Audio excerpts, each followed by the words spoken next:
Okay, everybody.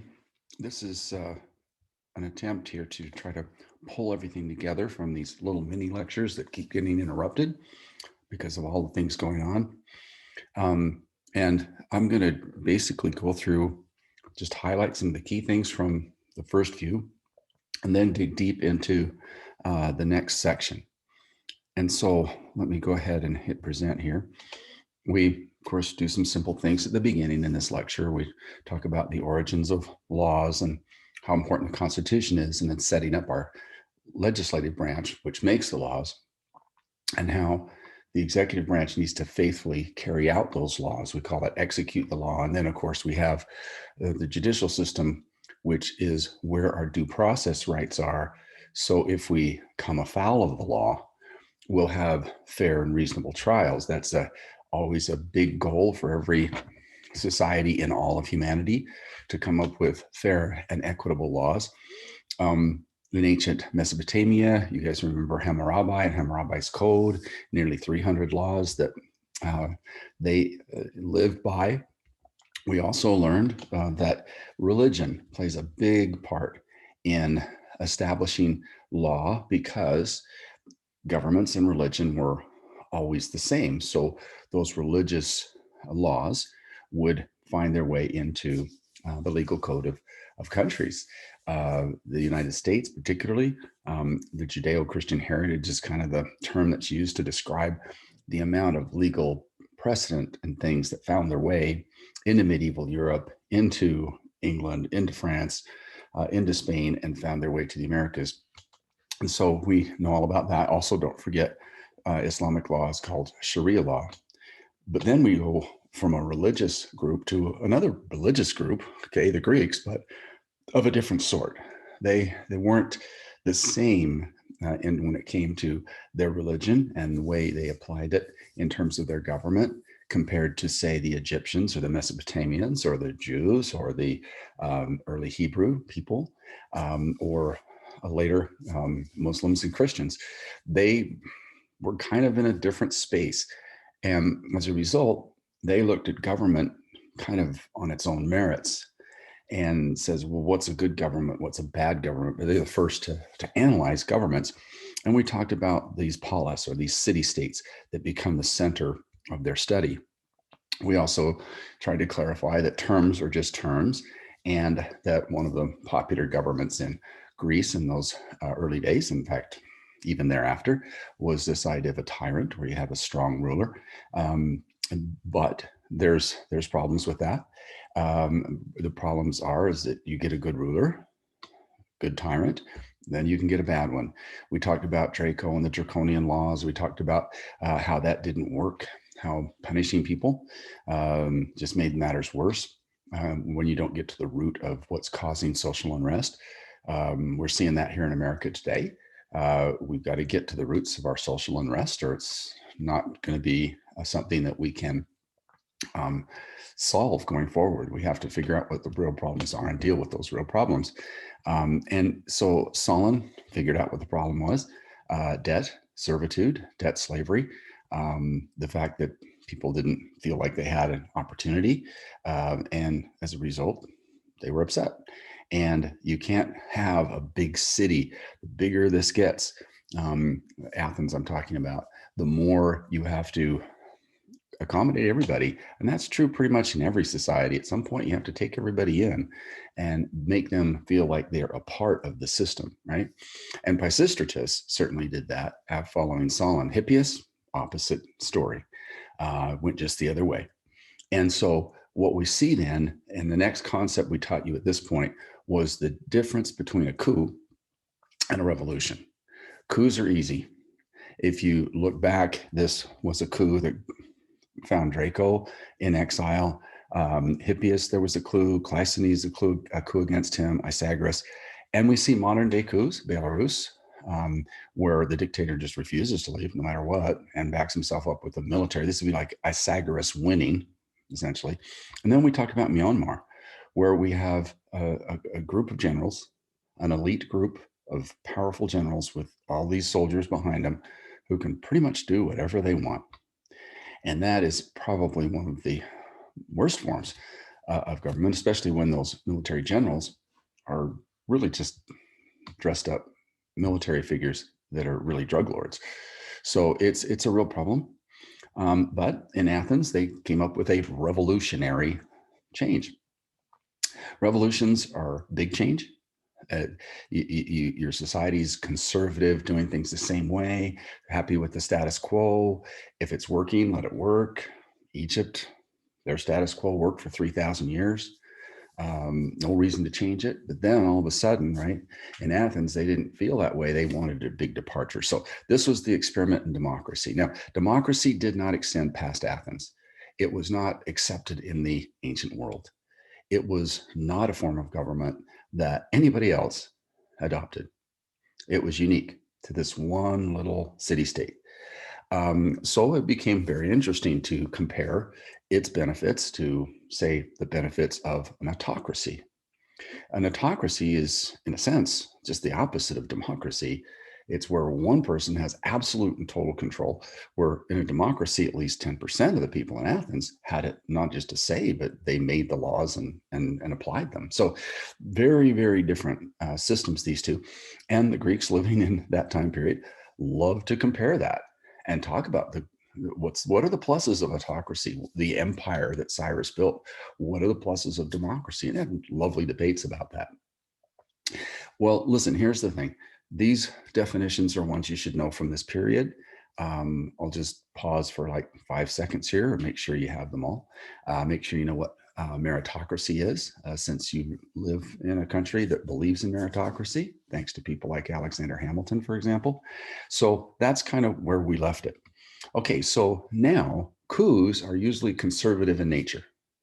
It's a revolt to maintain the status quo. Things are going along the way you like them. All of a sudden, a leader comes in, maybe, well, let's say Draco and Solon. Draco gets all upset. I don't like what Solon's doing. Let's overthrow him and go back to the harsh draconian laws. That was a real possibility. If you're happy with it, and if it's serving your specific needs, you don't want change. However, if it's not serving your needs, you want change. So the key term here to understand liberalism versus conservatism is simply this: status quo. If you want the status quo, or at least go back to tradition, right, then you count yourself on whatever issue or form of government you have as a conservative. But if you say, we got to change things, let's make it more liberal. Okay. In our politics today, we have Bernie Sanders, who would want more change than, say, Mitch McConnell. You put those two kind of at the opposite end of things. Mitch McConnell definitely is a status quo conservative, whereas Bernie Sanders is a much more liberalized, kind of almost like Solon type reform person. So somewhere between that is everybody else, right? So you have this kind of spectrum of opinion always.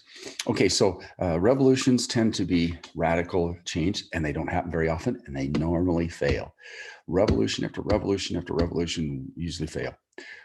Coups can be successful because of the way they're executed. And coups you see happen all the time. You'll be, from now on, you'll now pay attention. You say, oh, there was a coup in this country or that country. And we see very few revolutions. In modern times, one of the only revolutions I can think of that was ultimately successful was the one in Iran, where the religious leaders basically ran the old government out of town back in 1979. So it was called the Iranian Revolution. Now, here's the thing. Monarchy is how Cyrus started, with hereditary government, but he knew he had to rule in a different way when things got big. Monarchy works pretty well on a smaller scale, but it can't handle the complexity of worldwide empire. The British would learn that. I mean, if you look at the British Empire, yes, they have a queen. Yes, they had a king through their history, but Parliament is really running all of their empire. And they had governors and administrators in every continent. It was not unlike this. The 13 colonies, by the time they revolted, were pretty much under parliamentary and the control of the monarchy. And they rebelled against that. It was a revolution because they didn't want that system that we'd had for 180 years. They wanted to shift gears. The British learned from that, and they learned that, oh my goodness, you have to provide some local autonomy. You have to, it's called home rule. And if you do that, but maintain good order and bring in like a good economy, and you expand the value of the people to grow their businesses, to expand themselves, you get to hold on to places like Canada, half of Africa, India, Australia, New Zealand. So they learned some missteps here in America in 1776 that they applied later. Now, this is kind of what Cyrus is doing. He's learning some lessons. He's got these provinces. If you were to use the British model, you'd say, like, this would be Canada, this would be New Zealand, this would be Australia, this would be Africa. You kind of see where they have those same kind of deal, where you have a governor and an administrative apparatus that runs the show, makes sure things are good, but you leave some local autonomy. This is what Cyrus did. He let them practice their own society without interruption. We only had 3 rules. Don't rebel, number 1. Number 2, pay your taxes. And those taxes were often lower because people were making a lot more money. Because the thing about empires is that you can trade safely, much more safely. It was the key to the Roman Empire, for example, the ability to trade without a bandit, every little corner, or pirates, stealing your stuff. So this stability was really important. And that's the key word here, is stability. You need stability. If you don't have stability, things can't work. And so you can't rebel. Rebellion's unstable. Pay your taxes so there's a constant flow of revenue into the government that can feed it back out and kind of keep this circulatory system of the protections and all of that. And then make sure in time of war that you support your empire. In a sense, kind of like a patriotic duty, join the military when your empire is in trouble. Okay, so this is when we move from monarchy to autocracy. Now, one of the problems Americans have with both monarchy and autocracy is often it's hereditary in nature. We learned that lesson from Pisistratus to Hippias. Sometimes the sons are not as capable as the dads. And the reason we're being gender specific here is through all the ancient world, women were never given leadership roles. In the 3,000 years, for example, of Egyptian rule over the Nile Valley, there were only 3 women that were ever in control in 3,000 years, and then only for brief periods of time. So this is a period of, obviously, male-dominated leaders. And in this autocracy, though, if it were hereditary, could have some problems if you get the wrong ruler in. However, the Persians trained their sons relentlessly, not just in battle, but in how the things ran and how things worked, and they had to prove themselves. And so the truth is, even with an hereditary autocracy, they did pretty well for a long, long time. For example, you go from Cyrus to Cambyses to Darius I to Xerxes, all very capable rulers. Now, that would die out later, about the time of Alexander the Great, but it put them on the world stage as the leader for a long, long time. All right, well, their empire continues to grow.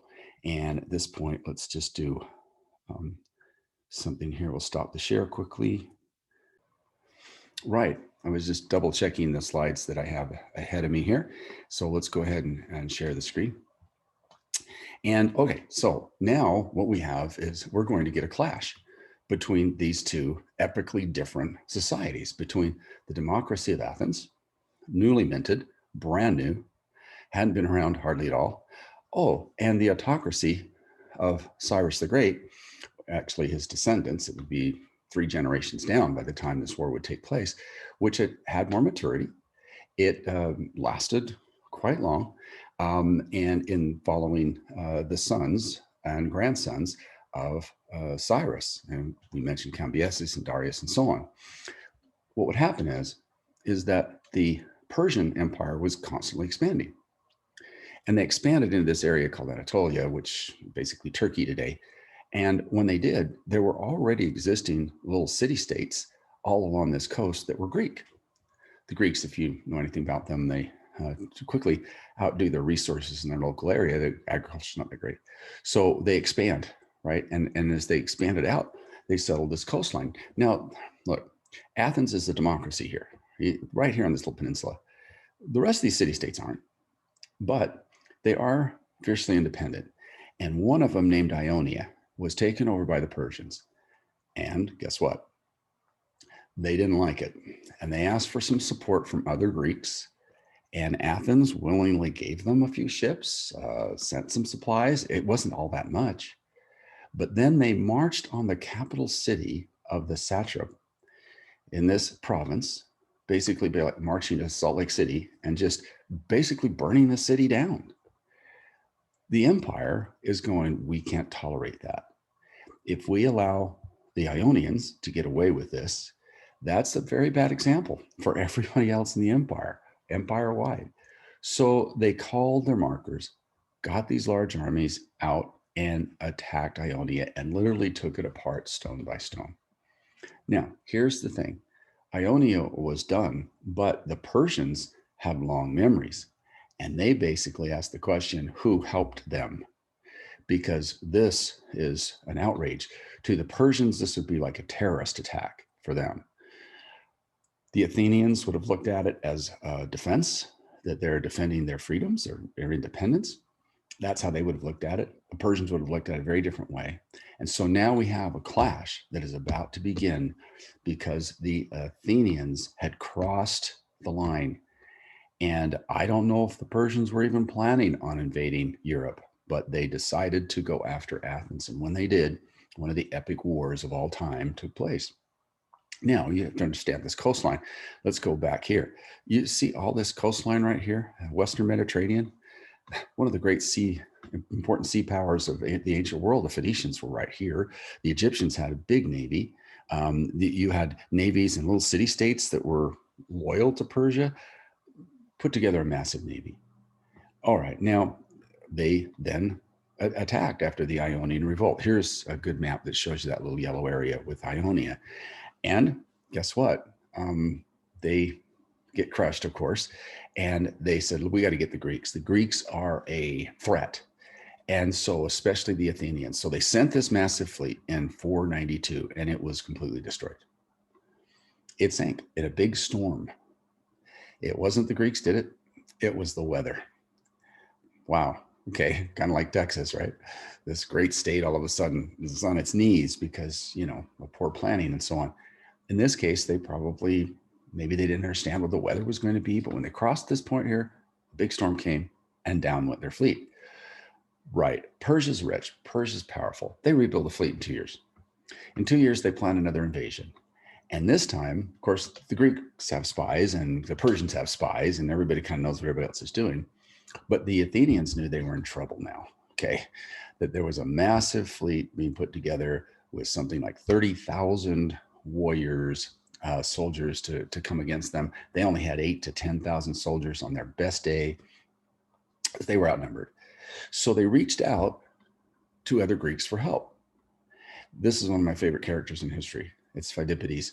Phidippides was a runner. One of the jobs in the Greek military was to run messages, right?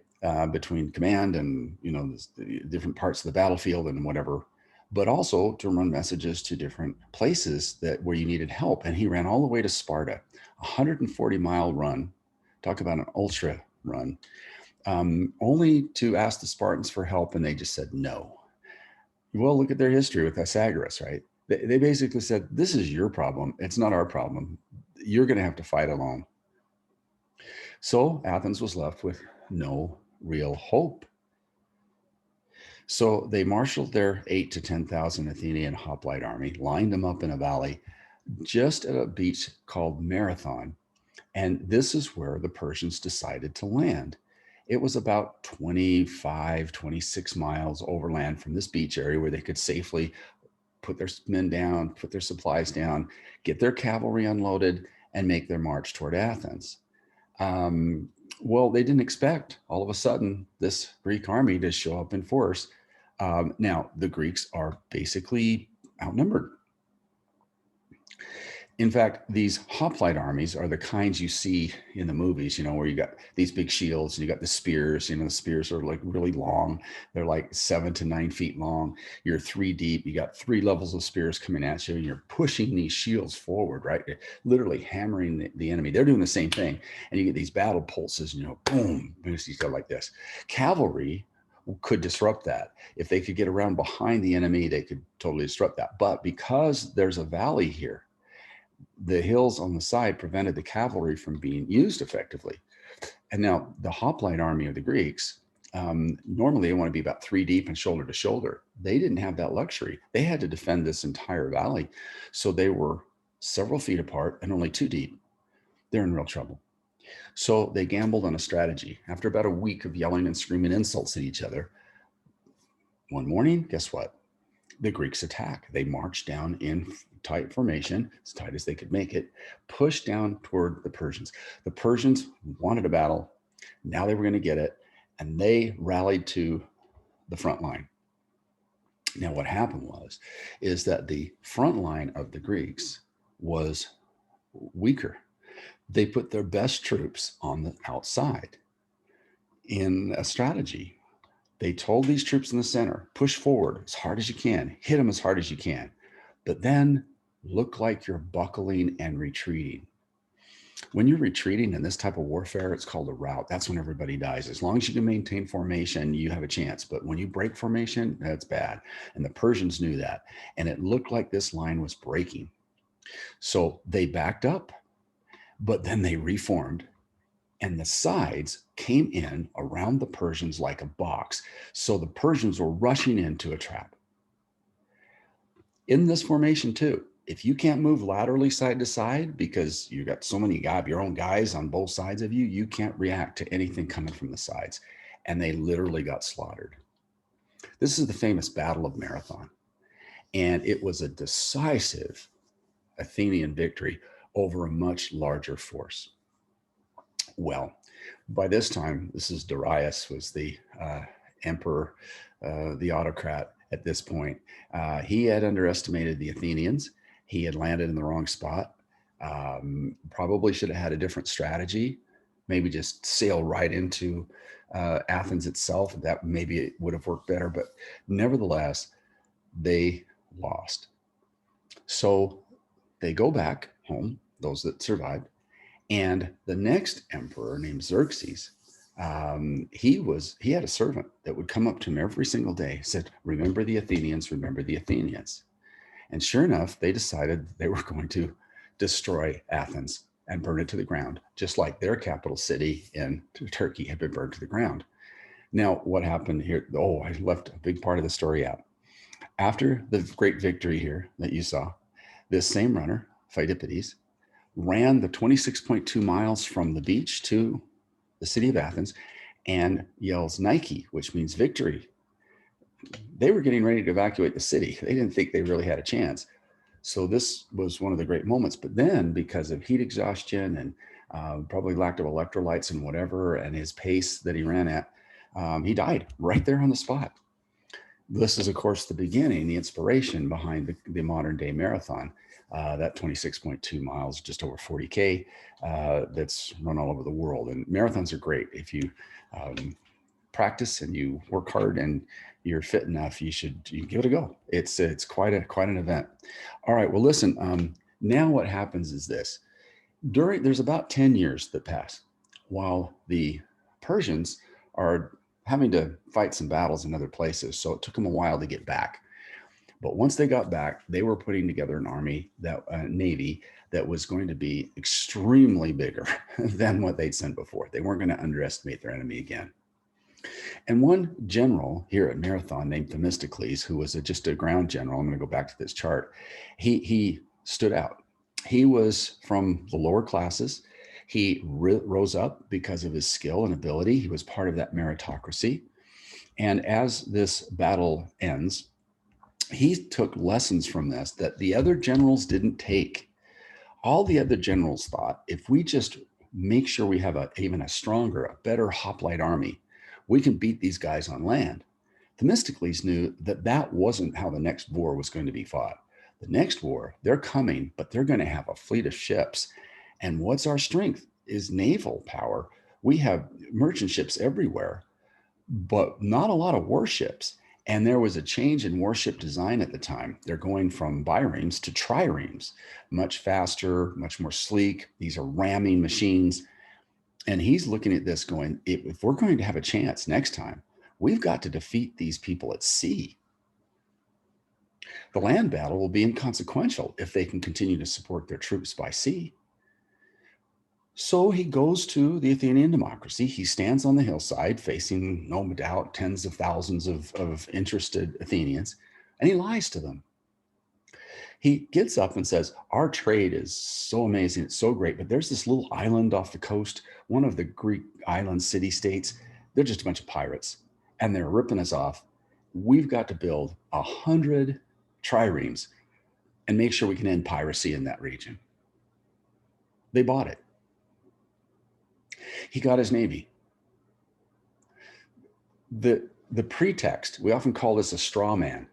He created an enemy that didn't really exist, at least not to the level that he hyped it at. But he was really trying to do something else, and that's get ready for the next Persian invasion. Now, the next time the Persians attack, right, they come with, we don't know how many. The Greeks say it was in the millions. They say basically Xerxes was the leader at this time. Xerxes' army was so big that they literally would drank the rivers dry. Drank the rivers dry. Crossing the Hellespont, that little piece of ocean that looks kind of like a river when you're there, but it's bigger than the Mississippi. All these older ships that were no longer as good as the triremes were just brought together, and they put them side by side and put these huge ropes across that they'd, just an amazing achievement in terms of engineering. And then they planked all of these ships so they could march their troops across the Hellespont, that narrow strip of land, the closest point between Persia and Athens, and stay dry and move quickly. The alternative was to march their army around the Black Sea, which would be another year and a half. The Persians had several thousand ships. They had as many as we think between 100 and 300,000 men. The Greeks, their history, would embellish it, say it was 1 million, right? So that's one of the perils of history, is that when you get to write your own history, you get to exaggerate a little bit. At any rate, that would happen here. But when they came back, it was one of the most phenomenal battles ever, because by this time, all of Greece realized it was under threat. So the Spartans decided they needed to pitch in, and they sent 300 of their best, and under the leadership of King Leonidas. And they, because of their skill, became the tip of the spear. They became the front. And it seems like Themistocles organized this strategy that to march from the Hellespont around Greece, there was one spot where they would have to come, that there was a real narrow spot. And you could have 1 million men, but you could stop them with 300 if the width of that was only 300 wide. And so this battle, right, called Thermopylae, was a large mountain on one side and the ocean at the other. So when the Persians came along there, they could bottle them up like a cork in a bottle. All right, now, also at sea, though, Themistocles had a fleet that had to stop the Persians from just sailing around the army. And there would be basically something like 15 or 20,000 other Greeks behind the Spartans. They weren't the only ones there, right? There was quite a sizable fighting force, but nowhere close to what the Persians had. When the Persians came that first day, the casualties they suffered could have been 5 to 10,000. The next day, they sent their best troops, and the Greeks annihilated them too. So for 2 straight days, about 20,000 Persians are dying at this little spot. Now they know if they get around behind this group, it's all over, right? But they try to sail around a big island and come around behind, but a storm got that fleet too. So the only other option was to come around the island a different direction and just take on Themistocles and his navy. And Themistocles attacked first, and he attacked them late in the afternoon.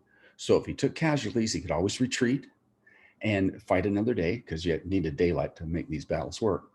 But it worked, and it kept the navy at bay. Sadly, a spy told the Persians that there was a way around the mountain on a trail, and the Persians by day 3 had sent troops around, and they were going to come in behind and just destroy this whole this whole Greek army. So this was when King Leonidas and 1,000 Thespians decided to stay in order to hold the Persians back, while the rest of the Greek armies from all the different city-states made their escape. And this is the now famous Battle of the Spartan 300. Well, okay, here's the thing. The Spartans were wiped out to a man. The Thespians that stayed with them were wiped out to a man. But in what we call a rear guard action, they held them back long enough for the rest of these troops to retreat. The Athenians retreated back to Athens, and they're in a panic. They don't know what to do. So Themistocles says, you leave. If you stay here, you will die.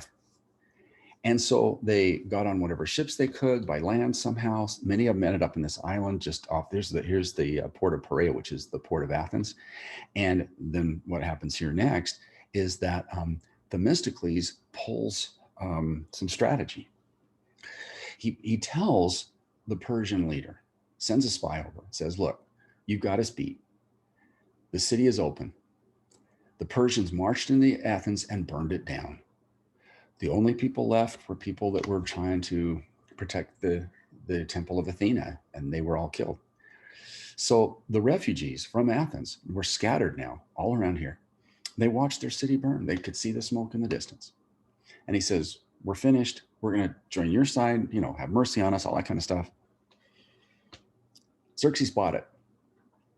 And the strategy was this: send your navy in.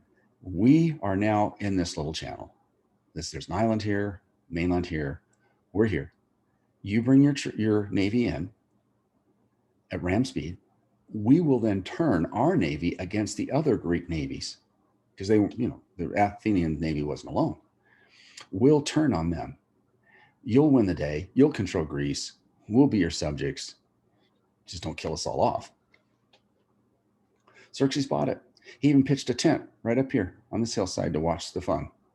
And as the Persian navy rounded this point, this channel was really choppy and narrow. And when their ships were coming in at full ram speed, they couldn't maneuver. And the Greeks knew that. And Themistocles didn't turn on the other Greek navies. Instead, they rammed straight ahead into the sides of the greatest navy that had ever been put together in the Mediterranean. Something like 400 ships were lost on the Persian side, only 40 on the Greek side. It was a decisive victory. Xerxes watched his fleet go down. All right, now what happens is this.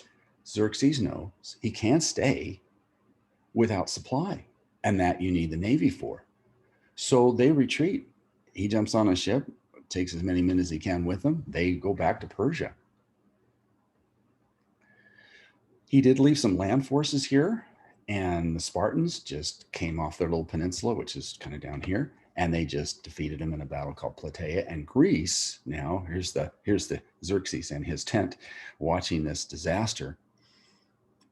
They defeated him at Plataea, and that was that. Now here's the importance of this moment. This is one of those moments where what we have is what they like to call in Doctor Who a fixed point in time. A fixed point in time. Had the Greeks not won the battle at sea, and this battle is called the Battle of Salamis, because this island here is called the island of Salamis. Had they not won that battle, there would not have been any Western history.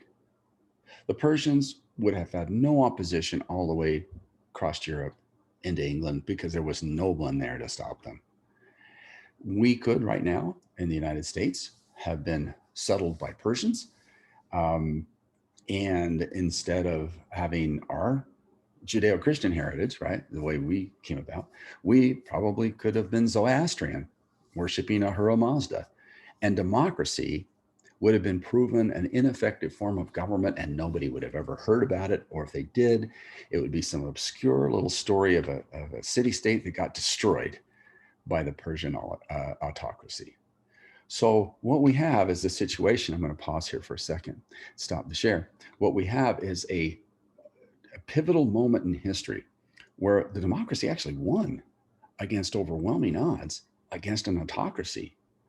So for the Athenians, they're going, our government's awesome. Our government rules, we're the best. And they're going to take that, and for the next about 70 years, are going to create a huge trading empire of their own. They're going to create an alliance of 200 city-states, a naval alliance. So if the Persians ever came back, they would be able to destroy them before they did them any harm. And then they dominated trade in the Western Mediterranean. And oh, by the way, they became so fabulously wealthy that they dominated all the other Greek city-states. Oh, except for Sparta, who wouldn't be dominated. So what I've just explained to you is a very important event called the Persian Wars, the wars with Persia. What we're going to transition to now is a internal conflict between Greeks, between Sparta and Athens, called the Peloponnesian Wars. But before we get there, we want to talk about the glory that was the 70 years of Athens.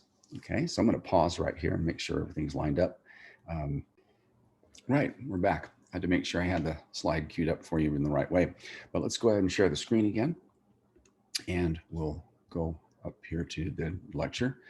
And what we're talking about then is a period after this great victory at sea, led by Themistocles. Athens goes on their glory years. They had a lot to be proud of. They had defeated the greatest empire, the most powerful military in the world, twice. And so they get to feeling pretty good about themselves. But in the city of Athens itself, there was a whole cast of characters. It was the largest city in all of Greece. And one of the most interesting people in this entire time period is a guy by the name of Socrates. And what Socrates is, he's what we now call a philosopher. Okay, he's not a religious leader like you'd see in, say, Egypt, or you'd see in Mesopotamia, or you'd see in most places. He was instead a philosopher, a thinker, who loved to share his ideas and loved to discuss and have debates about everything. And he once said this, this is paraphrased, by the way, by one of his students named Plato. And he said, the unexamined life is not worth living. Basically, this line is the whole reason you're in school. The whole reason you're in school is to examine all of life, whether that be a natural life and science and biology and zoology or astronomy. You're looking at the natural world, but also too, it comes down to like medicine. I mean, these guys are the ones that are learning the basic principles of anatomy. They would be thrilled to know that we could actually now see on such a small level that we could create vaccines that could save millions of lives. These are the kind of people we're talking about. These are our first real scientific thinkers in the Western history. And Socrates, the unexamined life is not worth living. You think about this, all the subjects, some you like, some you don't, but the ones you do like, you jump on, you learn so much, it's just a rewarding experience. Okay, now this is the hallmark of what we call a liberal education. Now, before people get all upset and say, you're such a liberal, Mr. Barstow, back off, time out. This is just a definition that's about, can I just tell you, as old as Socrates? It goes also back to the Enlightenment, which we'll talk about. A liberal education is this. Anytime you go to a university, you're receiving a liberal education because you're expanding into new things all the time. That's the whole point of doing research, is to learn new stuff. You're not happy with the status quo of learning. You want to learn more. You look at technology. Technology is not a conservative thing. It's constant change. It's radical change. The change you're living through, just caused by technology, is going to turn your lives completely upside down. You have to learn to manage that change. And so that takes education. So this is from the American Association of the Advancement of Science, right? And here's what they talk about. Ideally, a liberal education produces persons who are open-minded and free from provincialism. Provincialism means just seeing things from your own local perspective without any looking at the greater world. Dogma, where the past ways of thinking. You think about this one. This is a good example. Remember how they used to think about the rotation of planets and that the Earth was at the center and the sun and everything else went around it. And they named all of these after different gods and so on. Okay, that's wrong. But the dogma that taught that was so pervasive that that was the only thing people were taught. And so when Copernicus and Galileo come along and say that that's wrong, they break the dogma. People had a preconception. So when they looked up at the heavens, they saw what they wanted to see. But the math doesn't work. So the better you get with the math, the better you get with calculations of how the planets move, when you start to realize how really far away they are, you have to change. And so that's what's meant here. And so basically, there's this ideology that you had to believe that the sun and everything else was around the earth, and to break that dogma, that preconception, that ideology was a tough one. In fact, if you remember Copernicus, he was actually censured and banned from teaching what he had discovered. Technology means change. You look at what's going to happen to our highways when we go all electric cars. That's going to be a big change. The whole idea of car ownership is going to change in the next 20 or 30 years. The way we get our cars, it'll probably be more. We will rent time with a company that will give us the cars we need when we need them and pick us up and take us where we want to be, which will drastically reduce costs for everybody. But by the same token, will mean there'll be less cars total. So what about these big manufacturers? What does that mean for jobs? Technology requires change just by definition. And so here we have this definition, right? Ideally, a liberal education produces persons who are open-minded, free from provincialism, dogma, preconception, ideology, conscious of their own opinions and judgments. In other words, you think for yourself. Sound familiar? It's really important to learn and think for yourself, right? Reflective of actions, aware of their place in the social and natural worlds. How do you fit in to this society? How do you fit in to your chosen field of study? Say you're going into computer science. What are the jobs? What do you have to learn? All of those kinds of things will expand your mind. Listen, I got to be honest. I watched this year after year after year. I watch students go from 9th grade to 10th grade to 11th and 12th. And by the time they leave, they are intellectually on 3 different planes higher than they were when they started. Because of this experience of going from different classes. It's why we have general requirements where everybody's asked to do a certain set of things, right? To get like that associate's degree, so that you can experiment with different topics, different subjects, and not get wrapped up, right, with just your major, that you see things in a broader way. Then when you focus on your major, you kind of figure out how it fits into the broader world. Nobody lives in isolation. No scientist works in isolation, right? So all of these kinds of things mean that college life is really important. And where is our version of education? Where does it come from? It comes from this guy right here, Socrates. The unexamined life is not worth living. What we're going to do is at this point, we're going to go through a couple of phases of Greek history.